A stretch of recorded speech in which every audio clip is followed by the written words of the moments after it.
তোমার বাবাকে কেন ভিডিওতে দেখতে পাওয়া যায় না? তোমার বয়স কত, তুমি কবে বিয়ে করছো, ইত্যাদি ইত্যাদি ইত্যাদি নানান প্রশ্ন তোমরা আমাকে করেছো। তো আজকের কিউএনএ তে আমি সমস্ত প্রশ্নের উত্তর দেব। নমস্কার সবাইকে, কেমন আছো তোমরা সবাই? আশা করি সবাই খুব খুব খুব ভালো আছো। তোমাদের জন্য 10K স্পেশাল কিউএনএ আজকে হাজির হয়ে গেছি। তো চলো দেরি না করে প্রথম প্রশ্নটা শুরু করা যাক। প্রথমে যে প্রশ্নটা রয়েছে, এই প্রশ্নটা অনেকেই করেছো। তোমার বাবাকে কেন ভিডিওতে দেখতে পাওয়া যায় না? এটা কি বলবো আমি। বেসিক্যালি দেখো, ভিডিও বা ব্লগ বা যাই হোক মিনি ব্লগ আমি যখন করি, সেটা দিনের যে সময়টাতে আমি করি সেই সময়টাতে আমার বাবা বাড়িতে থাকে না। আমার বাবা বাড়িতে আসে রাত 11টা, 11:30, 12টা। তখন তো আমি স্বাভাবিকভাবে কোনো ব্লগ করি না। আবার সকালবেলা বাবা যেহেতু দেরিতে বেরোয়, মানে 10টা, 10:30 নাগাদ বাবা ঘুম থেকে ওঠে। বাবার মানে স্লিপিং সাইকেলটা ওরকমই, রাতে দেরি করে ঘুমোয়, সকালে দেরি করে ওঠে। তো যে টাইমটাতে বাবা ঘুমোয় তখনও আমি ব্লগ করি না, আর যে টাইমটাতে বাবা আসে তখনও আমি ব্লগ করি না। তো সেই কারণে তোমরা হয়তো বাবাকে ব্লগে দেখতে পাও না। তাছাড়াও আরও একটা কারণ, বাবা ক্যামেরা শাই। আর তাছাড়াও আরও একটা কারণ রয়েছে যে আমরা যখন টুকটাক কোথাও ঘুরতে যাই, খুব একটা বাবা আমাদের সাথে যেতে পারে না।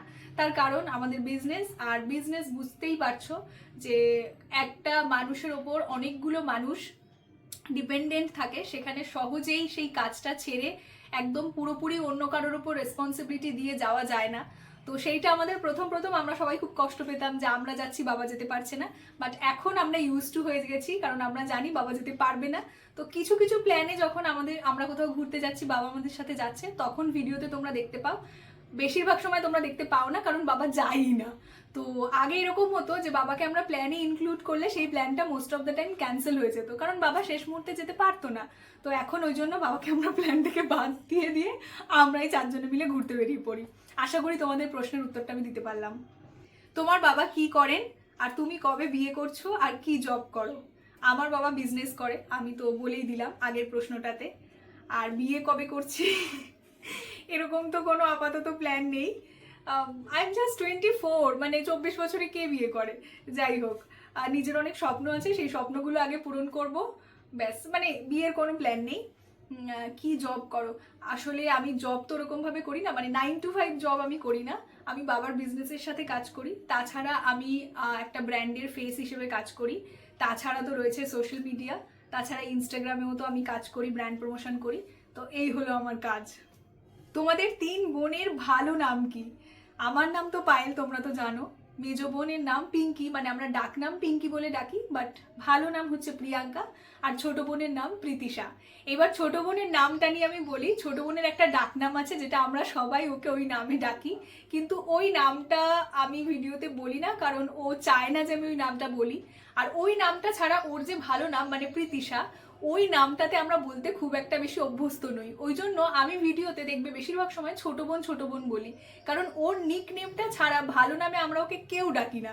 তো ভালো নামটা বলতে গেলে আমাদের সবার লিটারালি মুখে বাঁধে, মানে আমরা বলতে পারি না। ওই জন্য ওকে মোস্ট অফ দ্য টাইম ছোট বোনই বলি। নিক নেমটা মানে সিক্রেট থাক, ওটা আপাতত বলার ইচ্ছে নেই, ঠিক আছে? আচ্ছা, এরপর একটা র্যাপিড ফায়ার আছে, কিন্তু এই র্যাপিড ফায়ারটা আমি একটু পরে বলছি, আগে তোমাদের সমস্ত প্রশ্নগুলোর পরপর উত্তর দিই। তোমার বাড়ি কোথায় দিদি? তুমি কি মিষ্টি দেখতে গো। Thank you so so much. আমার বাড়ি সোদপুরে, আমি অনেকবার কমেন্টেও সবাইকে বলে দিয়েছি, তো এখানে আরও একবার বলে দিলাম, আমি সোদপুরে থাকি। আমি একটু তোতলাচ্ছি বাই দ্য ওয়ে। তোমাদের 3 বোনের এজ কত? তোমরা 3 বোন অনেক অনেক sweet, thank you so much. আমার এজ তো 24, বলেই দিলাম। পিঙ্কির এজ 18, ও জাস্ট কলেজে অ্যাডমিশন নিয়েছে। 18 তো, 18+। আর ছোট বোন ও জাস্ট মাধ্যমিক দিয়েছে, তো 16+, বুঝতেই পারছো। 16+ তো, ও 15, সরি 15+। তুমি কি নিয়ে পড়াশোনা করেছো? আমি জিওগ্রাফি অনার্স নিয়ে পড়াশোনা করেছি। তুমি দিনে কতক্ষণ ফোন ইউজ করো? এইটা না ওরকমভাবে টাইম বলতে পারবো না, তবে হ্যাঁ, আমার বেশিরভাগ সময়টা এডিটিংয়েই যায়, মানে আমার স্ক্রিন টাইমটা বেশিরভাগ সময় এডিটিংয়েই, আমি এডিটিং করি। বাকি ফোন ঘাটা বলতে আগে অনেক সময় ইনস্টাগ্রাম রিলস দেখতাম বেশি বেশি বেশি বেশি করে, বা ইউটিউব দেখতাম। কিন্তু এখন হঠাৎ করে যেন আমি খুব একটা বেশি আর ইউটিউব বলো কিংবা ইনস্টাগ্রাম বলো, খুব একটা আমি অন থাকি না। আমি ইনস্টাগ্রামে রিলও আর সেরকমভাবে দেখি না। আসলে সময়ও বলতে পারো হয়ে ওঠে না। আর এখন ইচ্ছেও করে না, খুব কম সময় এরকম লাগে যখন মনে হয় যে না কিছু ভালো লাগছে না, এডিটিং করতেও ইচ্ছা করছে না বা কোনো কাজ নেই, তখনই একমাত্র আমি একটু ইউটিউবটা খুলি, কোনো একটা ভালো ব্লগ দেখি, কিংবা কোথাও কেউ ঘুরতে যাচ্ছে সেটা দেখি, মানে ট্রাভেল ব্লগ আমার ভালো লাগে, ওগুলোই দেখি। কিন্তু স্ক্রিন টাইম বলতে আমার বেশিরভাগ সময়টা এডিটিং, মানে 4-5 ঘন্টা 6 ঘন্টা বলতে পারো যদি, তাহলে ওটা এডিটিংয়েই যায়। আমি ওরকমভাবে ফোন খুব একটা বেশি ঘাঁটি এরকমটা নয়, মানে রিলস বা ব্লগিং আগে দেখতাম, অনেক আগে দেখতাম বেশি বেশি করে, কিন্তু যবে থেকে নিজে করা শুরু করেছি তবে থেকে আর খুব একটা বেশি দেখি না। তুমি কিভাবে ভিডিও শুট করে এডিট করে রোজ আপলোড করো, মানে টাইম ম্যানেজমেন্ট কিভাবে করো? টাইম ম্যানেজমেন্ট রোজ শ্যুট কিছু না কিছু তো করি, এবার রোজও কিছু না কিছু এডিটও করি। আর আগে না আমার এডিট করতে অনেক বেশি সময় লাগতো, আমি আগে দেখতাম যে একটা ভিডিও এডিট করতে অনেকটা সময় লাগতো যখন নতুন নতুন এডিটিংটা শিখেছিলাম। আস্তে আস্তে করতে করতে এখন একটু তাড়াতাড়ি এডিটটা করে নিতে পারি। আর টাইম ম্যানেজমেন্ট বলতে আমার মনে হয় যে কাজটা তোমার ভালো লাগে, যে কাজটা তুমি মন থেকে ভালোবেসে করো, ওটার জন্য অটোমেটিক্যালি তুমি সময় বের করে নেবে, সেটা আলাদা করে তোমার বার্ডেন কখনো মনে হবে না যে সময় বের করতে হবে, যেহেতু তুমি ওটা ভালোবাসো অটোমেটিক্যালি তুমি করে ফেলবে। আর বাকি ম্যানেজ বলতে অনেক সময় যেহেতু বাবার কাজটা সারাদিনে যে কোনো সময় আমার কাছে আসতে পারে এবং আমাকে সেই কাজটা তখনই করে দিতে হবে, তো সেই কারণে অনেক সময় এরকম হয় যে আমি কোনো একটা কাজ করছি, বাবার সাথে সাথে ফোন করে বলছে এটা আগে করে দিয়ে, এটা করতে হবে। তারপর আমি একটা ব্র্যান্ডের হয়ে যেহেতু ফেস হিসেবে কাজ করি, সেখানেও আমার কিছু রেসপন্সিবিলিটি আছে, তো অনেক সময় এটার সাথে ওটা, ওটার সাথে ওটা গুলিয়ে যায়, বাট আমি আবার সেগুলোকে ম্যানেজ করে নিই। আর যেগুলো ম্যানেজ করতে পারি না, আমার বোনরা আছে, ওরা আমাকে প্রচন্ড হেল্প করে, ওরা সব কিছুতে আমাকে হেল্প করে। আমি যেটা পারি না বা যেটা হচ্ছে না সময়ের মধ্যে, সেগুলো আমি ওদের ওপর দায়িত্ব দিয়ে দিই, ওরা আমাকে সুন্দরভাবে সবকিছু করে দেয়। তো আই এম ব্লেসড, ঠিক আছে। আচ্ছা, তোমরা জিজ্ঞেস করেছো যে এডিট কিভাবে করি। এডিট আমি ভিএন থেকেই করি, মানে ফোন থেকেই এডিটটা করি। বেশ কিছুদিন আগে আমি ফিল্মোরা সাবস্ক্রিপশন নিয়েছিলাম, কিন্তু কি হয় বলো তো, ওই ল্যাপটপ খোলো, তারপর সমস্ত ভিডিওগুলো নাও, এগুলোতে অনেকটা টাইম চলে যায়। তো আমি আরামসে ফোন থেকেই এডিট করি, শুয়ে শুয়ে এডিট করি, যখন ইচ্ছা যেরকম মুড হয় সেরকম ভাবে এডিট করি। ল্যাপটপ থেকে এডিট করলে কি বলতো, বসে কন্টিনিউয়াসলি ওরকম ভাবে করতে হবে, তো আমি বেশিরভাগ এডিটটা ব্লগিং বা যাই বলো সবটাই কিন্তু আমি ফোন থেকেই করি, মানে ওটা আমার কাছে কমফোর্টেবল মনে হয়। বাট এখন আমার মনে হয় যে একটু বেশি বড় বড় ব্লগ যখন এডিট করতে হয় তখন ল্যাপটপে করলে বেশি ভালো হয়। তোমরা 3 বোন ভবিষ্যতে কে কি করতে চাও?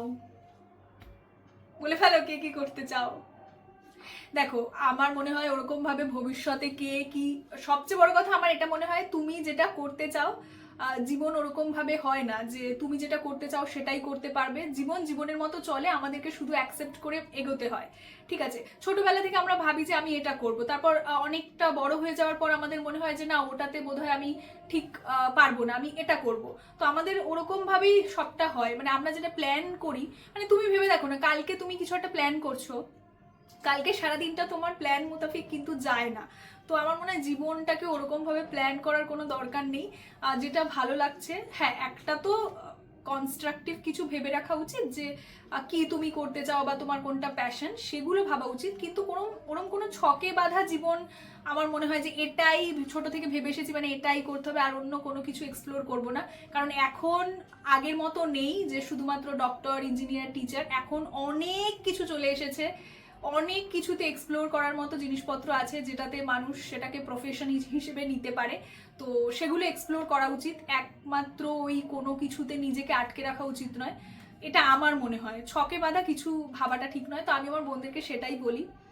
আমার যদি কি ইচ্ছা বলতে চাও তাহলে আমার বলবো সোশ্যাল মিডিয়া তো অবশ্যই, এখানে একটা মানে কি বলবো, সোশ্যাল মিডিয়াতে কিছু করার ইচ্ছে।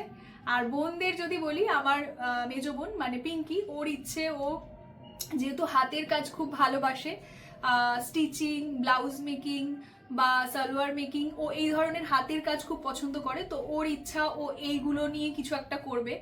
আর ছোট বোন, ও এখনো অবধি সেভাবে কিছু ভেবে উঠতে পারেনি, ও সবে জাস্ট মাধ্যমিক দিয়েছে, ও এখন সায়েন্স, আর্টস, কমার্স এগুলোর মাঝখানে বেসিক্যালি আটকে গেছে। আর্টসটা তো বাদ, হয় সায়েন্স নেবে নইলে কমার্স নেবে, তো আপাতত ও এগুলোর মধ্যে আটকে পড়ে আছে। দেখা যাক ওর ফাইনাল ডিসিশন কি হয়, তোমরা তো জানতেই পারবে। তো আপাতত এরকম, মানে ওরকম ছকে বাঁধা কিছু আমিও ভাবি না, আমার বোনদেরকেও ভাবতে বলি না, কারণ আমার মনে হয় প্রতি মুহূর্তে এক্সপ্লোর করা উচিত। এক্সপ্লোর করতে করতে হতে পারে যে কিছু একটা ভালো জিনিস পেয়ে গেলাম। ফিউচারে কি হওয়ার ইচ্ছে আছে এটা তো বললামই। আপাতত আমার সোশ্যাল মিডিয়াতে কাজ করার ইচ্ছে আছে, তাছাড়া বাবার বিজনেসে যে কাজটা করি ওটাও করছি, এবং আমি যে ব্র্যান্ডের ফেস হিসেবে কাজ করি সেখানেও নিজেকে আরও আরও বেশি করে ইমপ্রুভ করার ইচ্ছে আছে। আর আমার যেহেতু মডেলিংটা ভালো লাগে, তো এটাতে আমি এগোবো, আরও আরও আরও প্রচুর ব্র্যান্ডের সাথে কাজ করব। তো এটুকুই আপাতত ইচ্ছে। ইউটিউব জার্নি কিভাবে শুরু করলে, এইটা নিয়ে তো মানে শেষ হবে না বলতে শুরু করলে, এটা নিয়ে আলাদা একটা ভিডিও হয়ে যাবে। ইউটিউব জার্নি, যখন থেকে আমি ইউটিউব দেখা শুরু করেছি তখন আমি কলেজে পড়তাম, তখন ইউটিউবে প্রচুর ওই ফানি ভিডিওগুলো দেখতাম, আমার খুব ভালো লাগতো। আর তারপর বেসিক্যালি আমি আমার যে চ্যানেলটা তোমরা এখন দেখতে পাও, এই চ্যানেলটা আমি আমার বোনের জন্য খুলেছিলাম, কারণ ওর ইন্টারেস্ট ছিল, মানে ছোট বোনের কথা বলছি, প্রীতিশার কথা।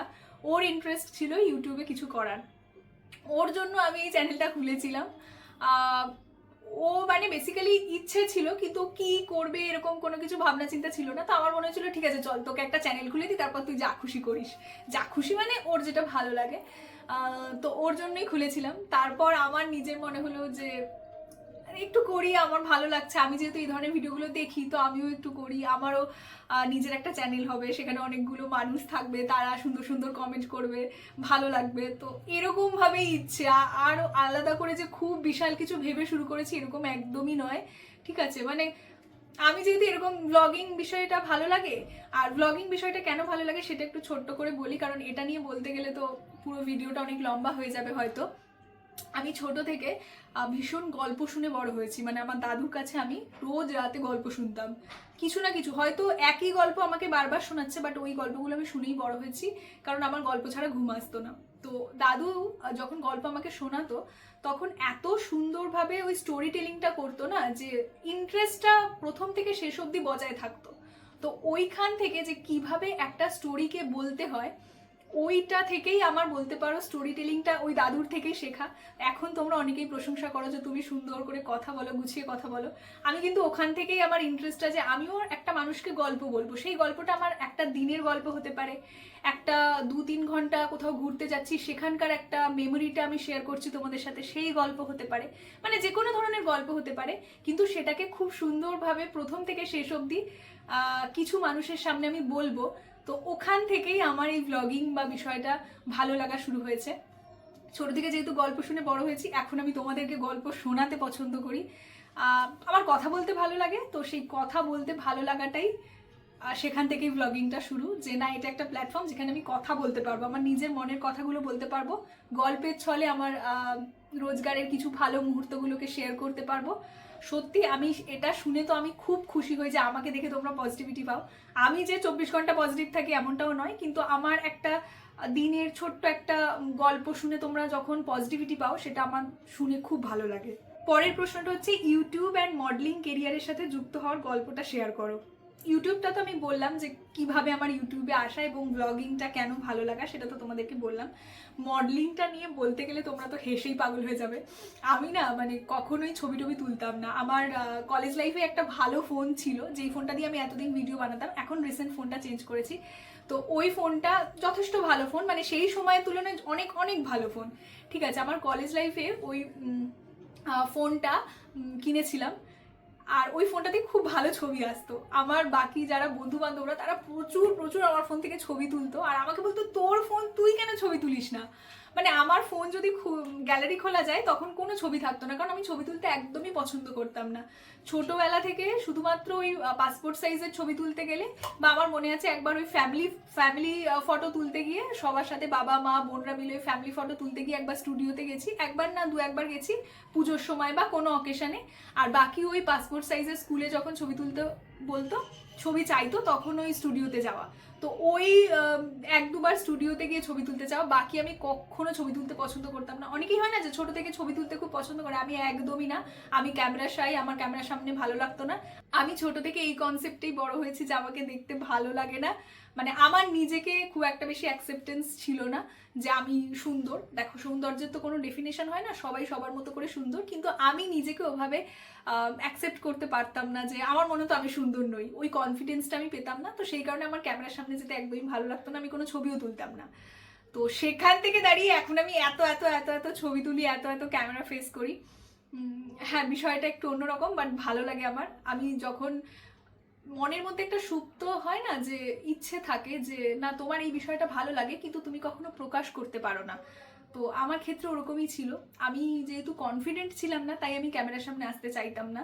কিন্তু যখন থেকে আমি নিজেকে অ্যাকসেপ্ট করা শুরু করলাম নিজের মতো করে, কারোর সাথে কম্প্যারিজন না করে, যে আমি আমার মতো করে সুন্দর, এই অ্যাকসেপ্টেন্সটা যখন আমার এলো, তখন আমি অটোমেটিক্যালি কনফিডেন্ট হয়ে গেলাম। আর কনফিডেন্ট হয়ে যাওয়ার পর থেকেই আমার ক্যামেরার সামনে আসতে ভালো লাগা, ছবি তুলতে ভালো লাগা, ফটোশ্যুট, মডেলিং, এগুলো আমার ভালো লাগতে শুরু করলো। তো এইভাবেই জার্নিটা, বুঝতে পারছো? তোমার মেজো বোন কি নিয়ে পড়াশোনা করছে?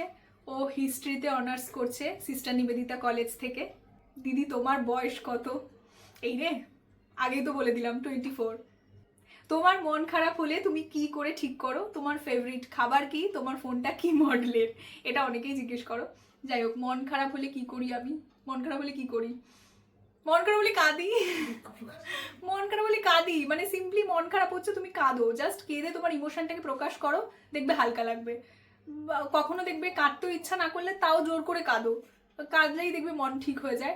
আর বাকি আমার বোনরা রয়েছে, যখন আমার মন খারাপ হয় ওদের সামনে গিয়ে আমি ঘ্যান ঘ্যান করি, যে আমার মন খারাপ হচ্ছে, মনটা ঠিক কর। আর বাকি তোমার যদি মনে হয় যে খুব মন খারাপ লাগছে, তাহলে তোমার যেটা সেই মুহূর্তে করতে ইচ্ছা করছে জাস্ট সেটা করো। সেটা হতে পারে যে তোমার মনে হচ্ছে বাইরে বেরিয়ে একটু ফুচকা খেলে মনটা ভালো হয়ে যাবে, বা কোথাও ঘুরে এলে মনটা ভালো হয়ে যাবে, মানে যেটা করলে তোমার মন ভালো হবে সেটা করো। আমি মন খারাপ হলে বোনদের সাথে ঘ্যান ঘ্যান করি, নইলে আমার যেটা সেই মুহূর্তে করতে ইচ্ছা করছে জাস্ট সেটা করি। আর যদি মনে হচ্ছে এই মন খারাপটা নিয়েই থাকবো, তাহলে বালিশে মুখ গুজে শুয়ে পড়ি। তোমার ফেভারিট খাবার কি? আমার না ফেভারিট খাবার বলতে মায়ের হাতের খাবার ভালো লাগে, মানে আমার বাড়িতে যা যা রান্না হয়, আমার মা যা যা রান্না করে, আমার সেই সমস্ত খাবার খেতে ভালো লাগে।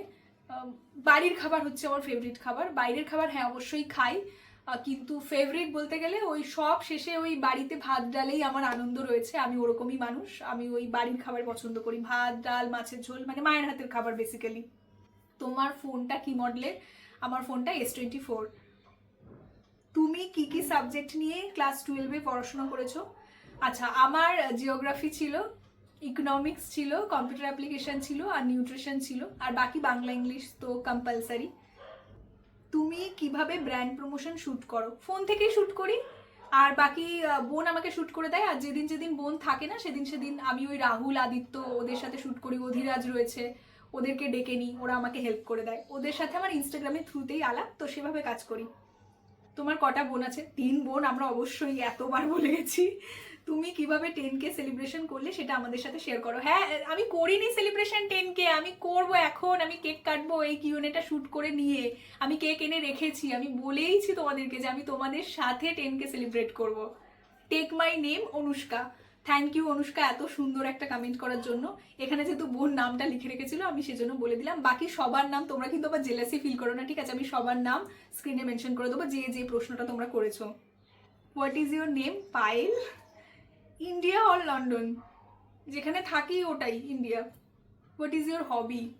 হবি, আচ্ছা, নিজেকে সুন্দর করে সেজে সাজানো গোজানো, এটাকে যদি হবি বলা যায় তাহলে এটাই আমার হবি। মানে ছোটবেলায় তো আঁকতে ভালোবাসতাম, বাট এখন আঁকাকে সেরকম ভাবে কিছুই হয় না। মানে আমার নিজেকে সাজাতে ভাল লাগে, সাজতে গুজতে ভাল লাগে, এটাই বলতে পারো হবি। আর একটু আগে একটা প্রশ্ন করেছিলে না তোমাদের মধ্যে থেকে কেউ, যে আমার মন খারাপ হলে কি করি? আমি আরো একটা জিনিস করি আমার মন খারাপ হলে, আমি সাজি বুঝি। সাজলেই আমার, ধরো আমি কান্নাকাটি করেছি, আমার মন প্রচন্ড খারাপ, আমি কাজল পরি, লিপস্টিক পরি, টিপ পরি, বাইরে বেরোই, আমার মন ঠিক হয়ে যায়। এটাও একটা আমার কাছে থেরাপির মতো কাজ করে। Do you like BTS? না গো, আমি বিটিএস মানে আমি দেখি না। আমি কি, আমি অনেক সময় এরকম করি বলে তোমরা ভাবছো যে আমি বিটিএস লাভার, এরকম না। আমি এমনিই করি এরকম, আমি বিটিএস দেখিও না। বেসিক্যালি আমি জানি না ওগুলোতে কি হয়, মানে কে ড্রামার কথা বলছো তো, আমি আমি দেখি না। Who is your celebrity crush? এই রে, না আমার না, মানে বেসিক্যালি আমি যে মুভিটা যে সময় দেখছি, সেই মুভিটা যদি আমার ভালো লাগে, সেই মুভিতে যে অ্যাক্টিং করছে আমার ওই মুহূর্তে তাকে ভালো লাগছে। তারপর মুভিটা দেখা শেষ হয়ে গেল, আমি সিনেমা হল থেকে বেরিয়ে গেলাম বা ফোনে দেখলাম, মুভিটা শেষ হয়ে গেল, ব্যাস। আমার আর তাকে নিয়ে যে ক্রাশ আলাদা করে আমার ওই কনসেপ্টটা মাথায় কাজই করে না। বাকি যদি বলো ভালো লাগে, তাহলে ভিকি কৌশল। লাভ ইউ দিদি, thank you so much. I will support you always. Thank you so much. এই যে এতগুলো প্রশ্ন, সবার সব প্রশ্নের আশা করি উত্তর দিতে পারলাম। এরপর একটা র্যাপিড ফায়ার আছে, ওটা বলছি। মোমো না বিরিয়ানি? দেখো আমি তো চিকেন মাটন কোনো কিছুই খাই না, তো বিরিয়ানি দিকে না যাওয়াই ভালো। মোমো মোমো ভালো লাগে। মোহনবাগান না ইস্ট বেঙ্গল? কিছুদিন আগেই আমি খেলা দেখতে গেছিলাম, মোহনবাগান ভার্সেস ইস্ট বেঙ্গল। আমি না ওরকমভাবে ফুটবল বা ক্রিকেট দেখি না, মানে অনেকেই হয়তো সেটাতে, মানে অনেকেই যেহেতু পছন্দ করো তো অনেকেই ভাবতে পারো যে এখন ক্রিকেট দেখে না বা ফুটবল দেখে না। সত্যি বলছি আমি দেখি না, মানে যেটা দেখি না আমি অনেস্টলি কনফেস করছি যে আমি দেখি না। তবে মোহনবাগান না ইস্ট বেঙ্গল যদি বলো তাহলে বলবো মোহনবাগান। MS ধোনি না বিরাট? MS ধোনি। মুভি না শর্ট ফিল্ম? মুভি অবশ্যই, মানে আমার সিনেমা দেখতে প্রচণ্ড ভালো লাগে, আমি সিনেমা পাগল মানুষ, বিশেষ করে বাংলা সিনেমা দেখতে আমার খুব ভালো লাগে। ফেসবুক না ইউটিউব? আমার ফেসবুকটা না ভালো লাগে না, বিশ্বাস করো, মানে আমি প্রথমত ফেসবুকের আমি ফিচার্সগুলোই বুঝি না, তার কারণে আমার ভালো লাগে না। ফেসবুকটা অনেকের পছন্দ হতে পারে, আমি ফেসবুক কখনো ইউজই করিনি। আমি সোশ্যাল মিডিয়া শুরুই করেছি, সবাই সোশ্যাল মিডিয়া কি প্রথমে ফেসবুক অ্যাকাউন্ট থাকে, তারপর ইনস্টাগ্রাম আসলো, আমার শুরুই করেছি ইনস্টাগ্রাম থেকে। ওই জন্য আমার ফেসবুকটা আমার একদম ভালো লাগে না, আর ফেসবুকটা আমি বুঝিও না ঠিক করে যে কি হয়, কিভাবে পোস্ট হয়। তো আমি বলবো ইউটিউব। ফেসবুক না ইউটিউব যদি বলো তাহলে আমি বলবো ইউটিউব, কারণ ফেসবুকটা আমি বুঝি না। স্কুল না কলেজ? কলেজ লাইফটা ভালো ছিল বেশি স্কুলের থেকে। টি না কফি? কফি। কোল্ড ড্রিঙ্ক না আইসক্রিম? দেখো কোল্ড ড্রিঙ্ক খেতে আমি একটা টাইমে খুব পছন্দ করতাম এবং আমি খুবই হেলদি হয়ে গেছিলাম, তারপর আমি নিজেই সেই ওয়েট লসটা করেছি। তো কোল্ড ড্রিঙ্কটা ওর জন্য পছন্দ হলেও আমি মন থেকে নিজের ব্রেনকে বুঝিয়ে রাখি না ওটা আমার পছন্দ নয়। তাতে কি হয়, আমি কোল্ড ড্রিঙ্ক থেকে নিজেকে দূরে রাখতে পারি। তো কোল্ড ড্রিঙ্ক আর আইসক্রিমের মধ্যে যদি অপশান দাও, কোল্ড ড্রিঙ্কটা পছন্দ হলেও আমি ওটা চুজ করবো না, আমি আইসক্রিমটা চুজ করবো। জানি দুটোই আনহেলদি, তাও মাঝে মধ্যে আইসক্রিমটা ভালো লাগে। তো এই হলো র্যাপিড ফায়ার Q&A। যা যা কোয়েশ্চেন ছিল সব বলে দিলাম তোমাদেরকে। আশা করি তোমাদের ভালো লাগলো ভিডিওটা, একটা লাইক করে দিও। আর হ্যাঁ, চলে যেও না, আমি একসাথে তোমাদের সাথে 10K সেলিব্রেটটা করব, কেকটা কাটবো। তো আমার অনেক দিনের ইচ্ছে ছিল যে আমি 10K হলে তোমাদের সাথেই 10K সেলিব্রেট করব, তার জন্য আগের দিন রাতেই আমি কেকটা নিয়ে এসেছিলাম। তো চলো কেকটা কাটা যাক। আর সবাইকে অনেক অনেক অসংখ্য ধন্যবাদ আমার চ্যানেলের পাশে থাকার জন্য, এতটা ভালোবাসা দেওয়ার জন্য। আশা করি ভবিষ্যতেও তোমরা এই ভালোবাসাটা দেবে। Happy 10K।